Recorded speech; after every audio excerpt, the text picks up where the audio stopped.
Tammy Abraham.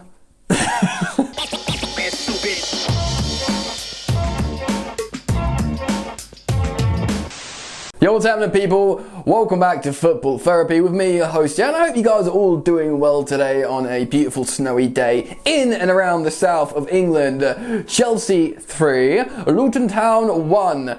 Assisted by Kepa. That's right, Chelsea qualified to go through into the next round against Barnsley, who we've already beaten the Kai Havertz masterclass. Things are looking pretty good in a turbulent time, at least in the FA Cup. Now, there are plenty of positives to take out of this victory. A systemic change from Lampard, some players coming in and playing incredibly well. I will talk about player performances later in the video, but off the top of my head, the likes of Billy Gilmour, Captain Mason Mount, Tammy Abraham with his hat-trick, of course, Hakim Ziyech. Superb, you know, decent, positives. Goals scored by Tammy, and Tammy.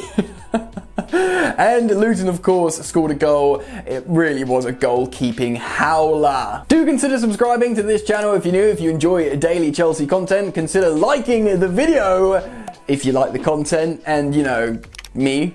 As we get into today's match preview. Right, so Luton Town, they're on a good run of form in the Championship and high in confidence, which is, even though they're a division below, it's of course the exact opposite situation of Chelsea Football Club. We are on a very bad run.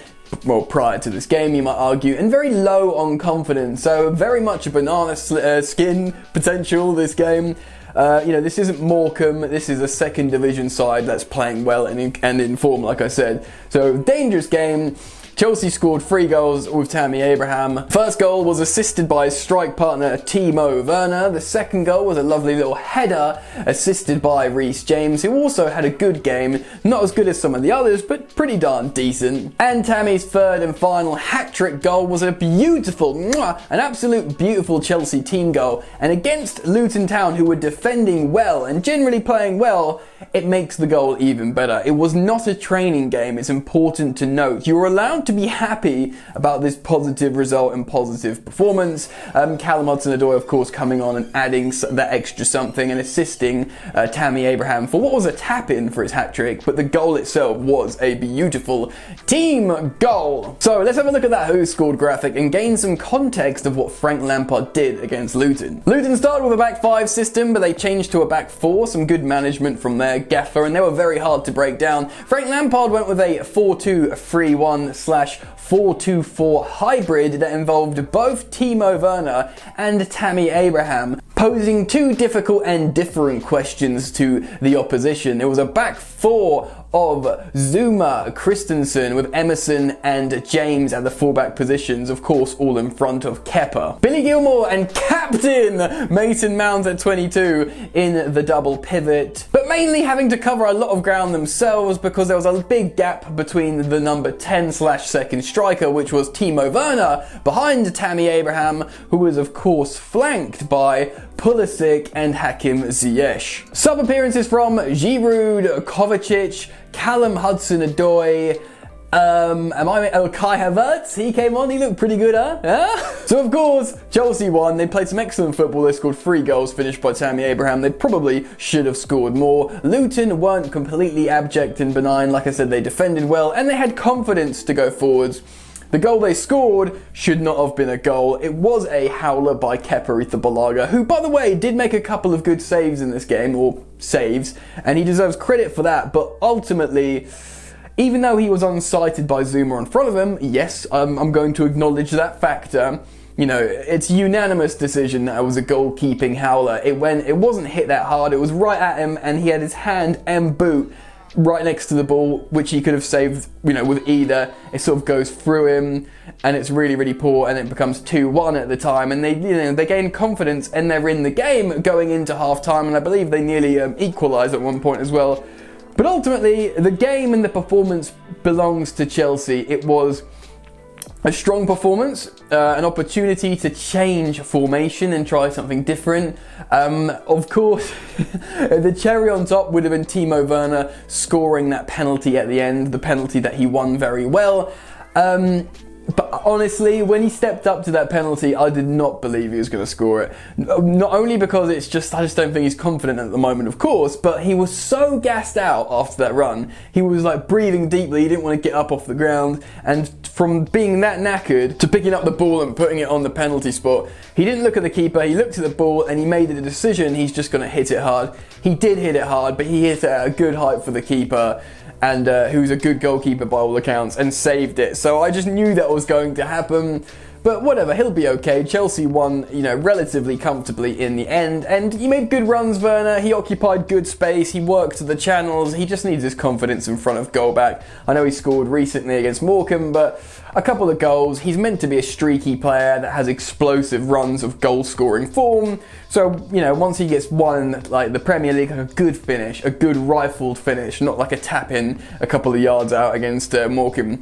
When he gets a good goal, you can imagine he'll explode again. Right then, let's go through player performances and talk about how the individuals performed. First off, Kepa Arrizabalaga, apart from... It has to be bad. It was a howler, it was a mistake. I feel really sorry for him. I'm not going to have a go at him. It's clearly a mentality thing, much like Timo Werner at the moment. Although he did make a couple of good saves, which will do him good. And maybe he'll start against Barnsley in the next round, considering the level of opposition. I think Frank might try and give him a little bit more of confidence with that. So, I'm okay with that, provided we put Barnsley to the sword. The centre-backs were good. I was actually pleasantly surprised with Christensen, who lately, whenever I watch him, he's really, really frustrating. So I was pleased to see Christensen probably be the better two out of the centre-backs, out of him and Zuma. Zuma was fine, I suppose. Emerson was a little bit, out of the game in many ways. If you look at Reece James, who had a good game and was involved a lot with combining with Ziyech, and a lot generally in terms of just carrying the ball and seeing a lot of the ball. Correct me if I'm wrong in the comments, but I wasn't overly excited by Emerson. Not that he did anything particularly wrong. The double pivot was magnificent. Obviously Mason Mount, captaining the side, played really well, but Billy Gilmour out of the two was top dog everywhere, just quietly flawless and immaculate. Possibly my man of the match. I'm not entirely sure, but he was so good. And if you know me and you watch Football Therapy, you'll know that I've been calling out for him for a while now. So I'm very pleased to see him play well in this game. Timo Werner behind Tammy in the 10, or let's just talk about him regardless to where he plays. I think he played okay. He ran the channels well, he won the penalty that he obviously missed.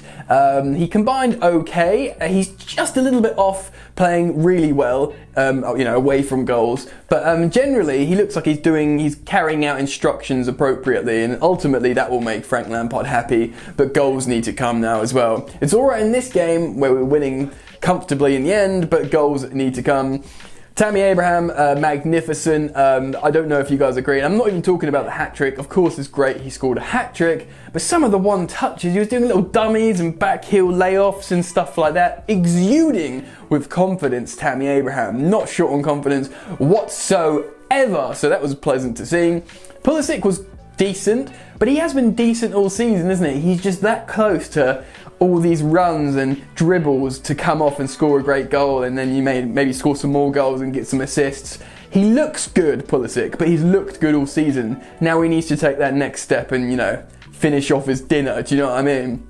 Ziyech, amazing in the second half. Like, absolutely amazing in the second half. Was a bit quiet, but grew into the game.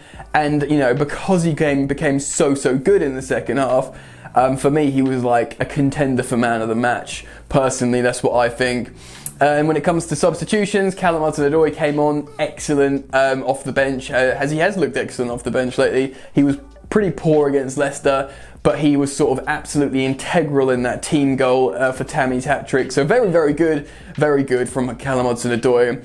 Kovacic actually looked decent. The pass for Werner where he won the penalty was excellent. Kai Havertz looks really good, but he has looked good. Even at the loss against Leicester, Kai Havertz was showing moments of class, which he has been doing lately ever since he sort of recovered from the virus. So he's looking better and better. Pretty pleased. Giroud nearly scored a goal. Who else am I missing? Did I miss another substitute?